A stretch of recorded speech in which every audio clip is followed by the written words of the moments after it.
Ош педагогикалык окуу жайынын экинчи жолу кайра жаралуу мезгили 1937 башталат. Себеби СССРдин 1936 5 декабрында кабыл алынган Конституциясында өлкөгө жалпы милдеттүү 7 жылдык билим берүү киргизилген.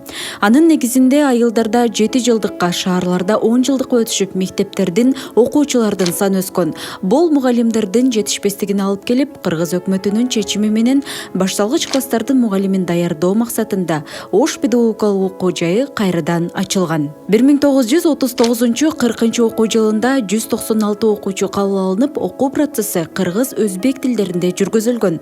Бул учурда окуу жай бир топ кыйынчылыктарды башынан өткөргөн. Имараттын, жатакананын жетишсиздиги, кээ бир предметтерди окутууга мугалимдердин жоктугу окуу процессинде терс таасирин тийгизген. Бул көйгөйлөрдү эске алуу менен окуу жайга мечиттерден, имараттардан орундуктар бөлүнүп берилген.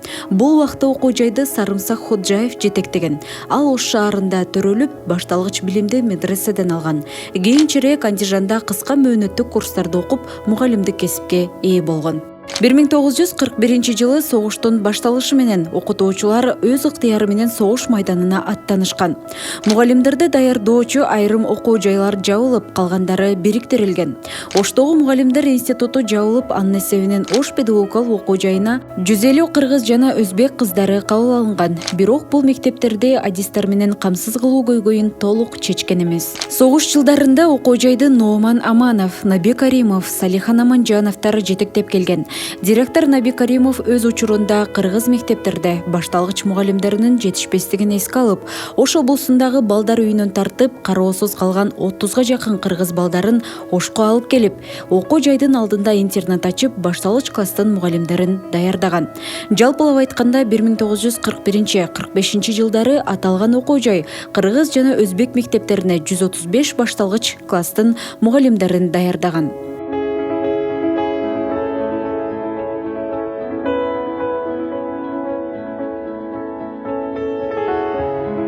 Согуштан кийинки жылдарда педагогикалык окуу жай оор мезгилдерди башынан өткөргөн. Окуу жайдын өзүнө тиешелүү окуу имараты, жатаканасы да болгон эмес. Ошол кезде окуу жай Жомарт Бөкөнбаев атындагы Крупская балдар үйүнүн имаратын пайдаланган. 1945 жылдагы окуу жайдын бекитилген уставында педагогикалык окуу жайдын алдында башталгыч мектеп түзүү маселеси коюлган. Анткени шаарда кыргыз мектептеринин болбогондугуна байланыштуу окуучулар педагогикалык практиканы райондук мектептерден өтүшкөн. 1949 жылы педагогикалык окуу жайды аяктаган Ош мамлекеттик университетинин профессору, педагог илимдеринин доктору Бекенбай Апышев төмөндөгүдөй эскерет. 1949 жылдын декабрь айында үй бүлөлүк шартыма байланыштуу мен Жалал Абад педагогикалык окуу жайынан Ош педагогикалык окуу жайына которулган элем. Ал мезгилде педагогикалык окуу жайды Орозбеков Тенти жетектеген. Биздин класс жетекчибиз чебер педагог, насаатчы Акрам Валиев эле. Тарых сабагын кыргыздын алгачкы тарыхчысы, агартуучусу Осмоналы Сыдыковдун кызы берчү. Биз окуган группада 22 курсант бар эле. Алардын ичинен республикага таанымал партиялык, советтик кызматтарда эмгектенген Ош облусунун ардагерлер кеңешинин төрагасы Абдибайит Тажибаев бар эле. Окуу жайда таланттуу, уюштуруучулук жөндөмү менен айырмаланган Тенти Орозбековдун кезинде окуу тарбиялык процессинде бир топ ийгиликтер жаралган деп да эскерилген жайы бар.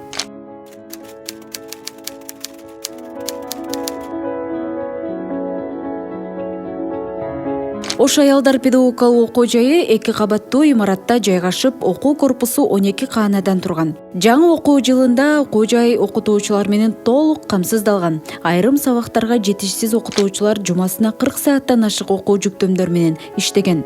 Мунун негизги себеби согуштан кийинки мезгилде жогорку билимдүү адистердин жетишсиздиги болгон. 1955 жылы Ошто жогорку окуу жайы ачылып, түштүктө 2 педагогикалык окуу жайы болгондугуна байланыштуу Ош педагогикалык окуу жайы жабылып, студенттери Жалал Абад педагогикалык окуу жайына которулган. Педагогикалык окуу жай жабылгандан кийин 1960-жылдарда мектептер 10 жылдыкка өтүп, окуучулардын саны өсүп, кайра эле мугалимдердин жетишпестигине алып келген. Ошентип Ош педагогикалык окуу жайын кайра ачуу маселеси каралып, 1966-жылдын 15-июнундагы номер 324-токтому менен окуу жай кайрадан ачылган. Анын директорлук кызматына Омуркулова бекитилип, ошол жылы окуу жай 7 мугалим менен ишин баштап, окууга 150 абитуриент кабыл алынган. Кийин директорлук кызматка Канада Салимбаева келип, ал 1968-жылга чейин үзүрлүү эмгектенген. Бул учурда педучилищега 1927-жылы курулган Улукбек атындагы Өзбек мектебинин имараты колдонууга берилген. Имарат азыркы Ош облустук филармонияга жакын жерден орун алган. А в 1966 году меня перевели в педучилище. Видимо, там только назначили, а ее выдвинули еще куда-то. А меня потом отправили. И я потом вынуждена с 3 детьми поехать в Ош и восстанавливать это наше училище. Но мне повезло, в один день работала Мира Махмудовна такая, Будбаева, директором вашего Ошского института. Мы в один день пошли на беседу в обком партии. Раньше беседу проводили же. И я с ней там познакомилась. А после этого у нас в училище ничего нет, никакой методики, ни литературы, ни библиотеки. А я ее попросила пользоваться библиотекой института. И она разрешила. Потом некоторые преподаватели перешли работать ко мне. Они часы брали и совсем перешли. И так я начала работать, перестраивать, ремонт делать, а там такие полы, все дырявое, все нехорошее. А куда деваться? Больше нет. Я в школе работала. Поэтому раньше министр от нас требовал, директор должен каждый день 2 часа посещать.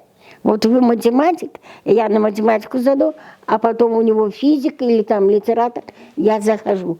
Это требовали, понимаете, от нас. И мы каждого, я, например, не ругала учителя. Я зайду на урок и вижу недостатки. Я говорю это, понимаете?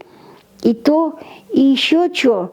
Вот это вот близость института, это пединститута и Ошского очень хорошо мне помогло.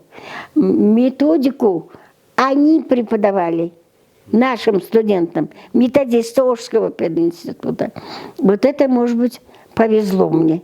Мне как руководителю повезло, они помогали. И потом библиотекой, литературой пользовались мы. И у нас были обмен мероприятий.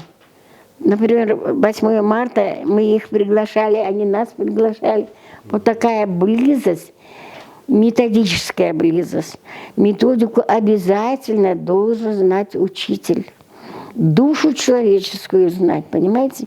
Поэтому нам в институтах были психологи, а у нас не было этого.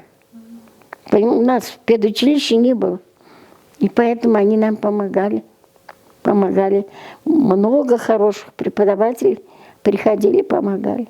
1969-жылы окуу жайдын жетекчилик кызматына Аблаев келип, анын учурунда педагогика жана психология, математика, тилдер секциясы түзүлүп, окутуучулардын кесиптик квалификациясын жогорулатууга чоң маани берилген.